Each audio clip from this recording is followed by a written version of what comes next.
Yeah. What up, what up, what up? Y'all already know, man. It's your boy vMeezy. And I'm back with another video, you know what I'm saying? Where I been at? I ain't gonna hold y'all.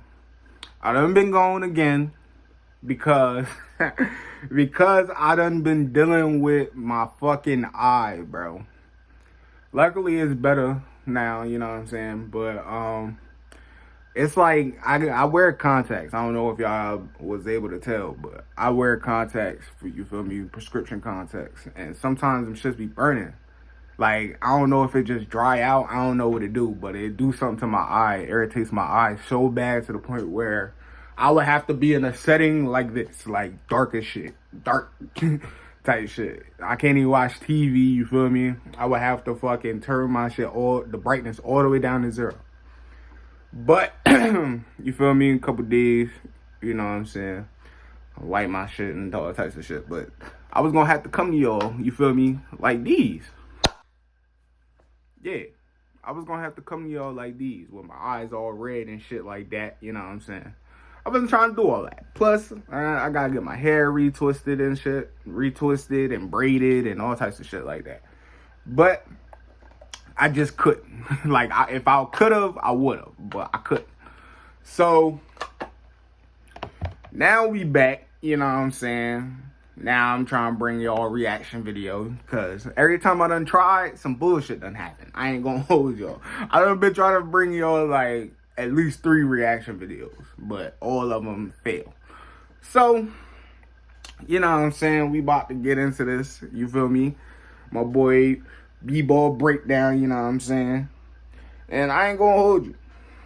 This is somebody I watch on just about an everyday basis. Every time he posts, you know what I'm saying? I'm there. Type shit. But yeah, I wanted to be on this one because what is today? Game 1 starts today. You know what I'm saying? And on top of that, he talking about what I've been saying about the Boston Celtics. How Smart is damn near just as important as Jason Tatum, you know, the motherfuckers, you feel me? So this is probably for a special somebody who know they out there.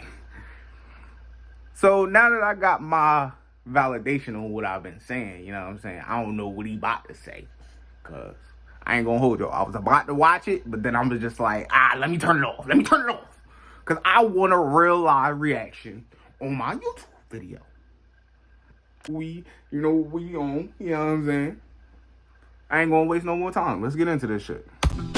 If you've watched videos on this channel long enough, you're well versed in what we've come to call the Marcus Smart experience.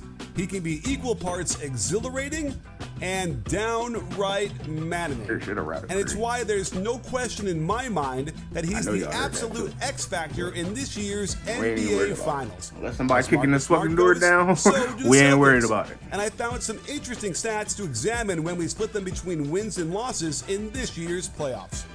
The first thing you'll notice is the 3-point. Hold on. Let's go back.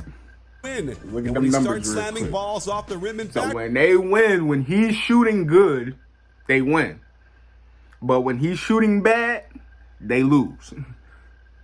Keep that in mind. How his frequency of left corner threes was dramatically higher in wins. It wasn't like he made a ton of them at 35%, but perhaps there's something to him getting good looks from there that demonstrates their offense was running better. Most of his makes were off of drives to the basket, then kicking it back out to the corner, where he can let it fly. It happens to me all the time, but this time I thought I was going to go blind. Thank God I did. And the Heat are notorious for getting in extreme positions off of the corner shooters, and Marcus seems to like defenders closer to him when he shoots. I highly doubt you'll see Warriors defenders willing to help off the corner one pass away like Miami does, so he won't get many open looks out of action like this. But keep your eye out for Tatum drives from the top that might catch Smart's man with his head turned enough so Smart can get in rhythm on the catch and shoot. The thing that turned this season around for the Celtics was when they started skip passing the ball around the court. And we know the Warriors like to play a 1-2-2 zone like we see the Nets run, and I suspect Smart will hit these open ones at a decent rate.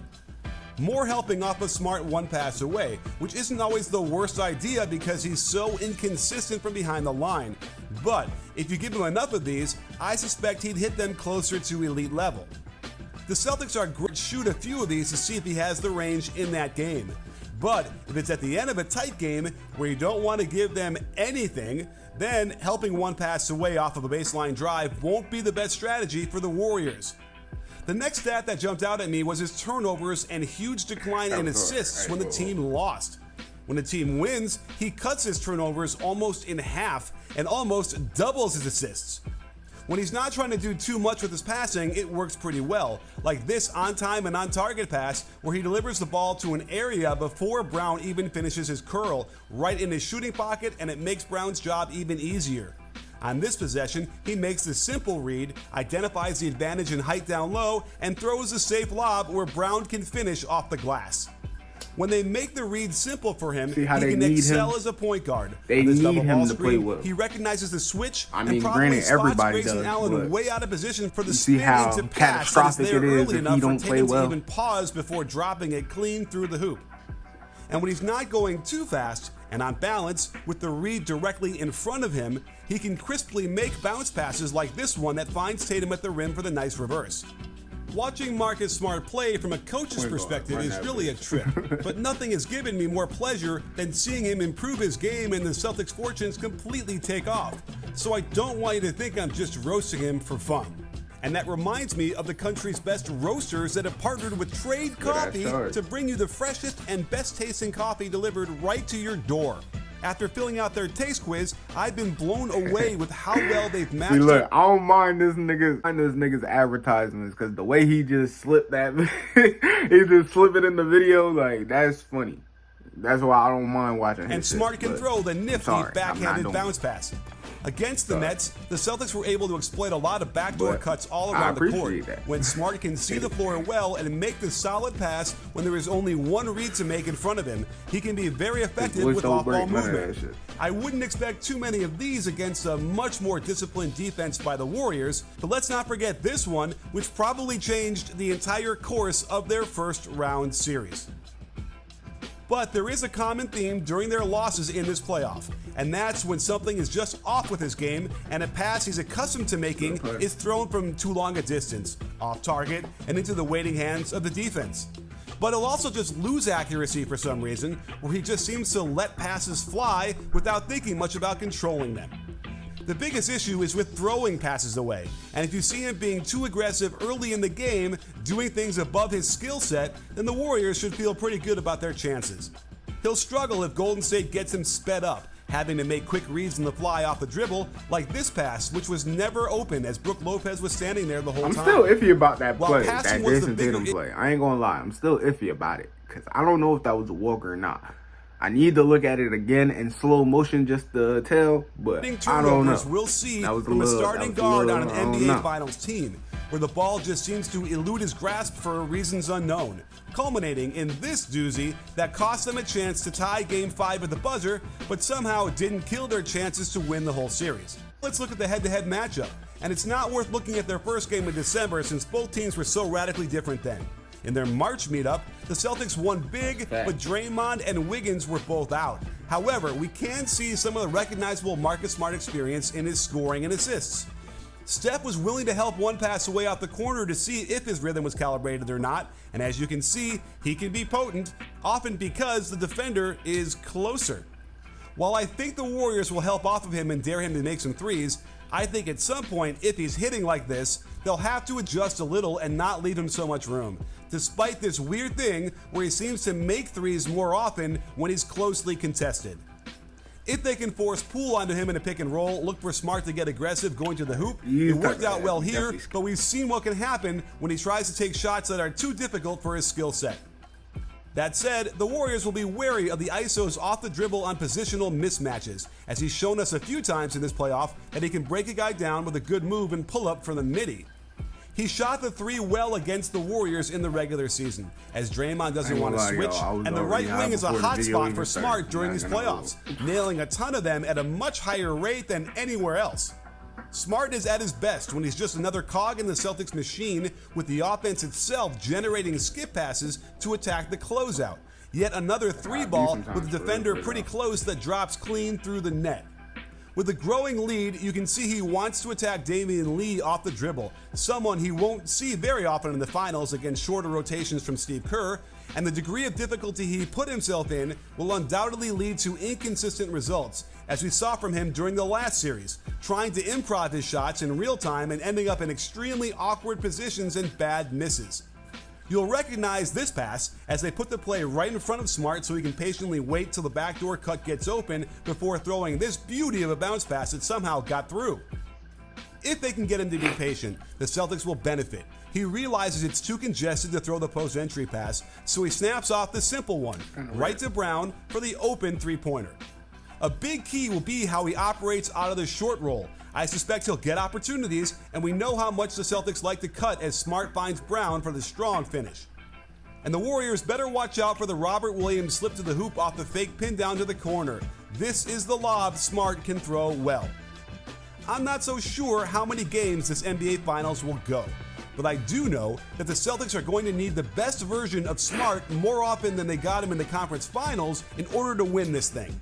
If he can avoid costly mistakes in key moments of the game, the Celtics have a real chance. But if not, the Warriors will be hoisting that trophy in 6 games.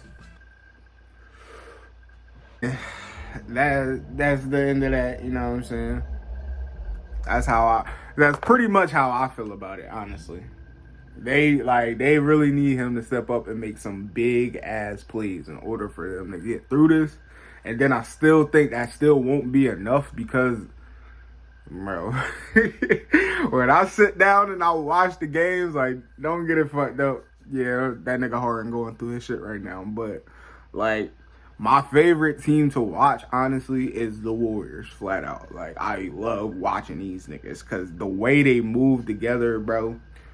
I just wish I find that on the court sometimes. You know what I'm saying? I wish niggas just come through and really just play like they really play for each other. Like, I fucking love that shit. And they move together. It's all types of shit and it's crazy. None of them niggas was first round picks, none of that shit. That shit is fucking wild. It blows my mind. But I got through this pretty smoothly for the most part.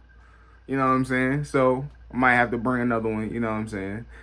Only to be fair, I'm gonna try to find one like this, you know what I'm saying, but break it down to Warriors too, you know what I'm saying? So that way I can pump out more videos for y'all. That way, shit, keep me occupied and shit like that, you know what I'm saying? But it's your boy vMeezy. I'm back again, you know what I'm saying? And yeah, man, we out this thing. See y'all in a little bit, you know what I'm saying?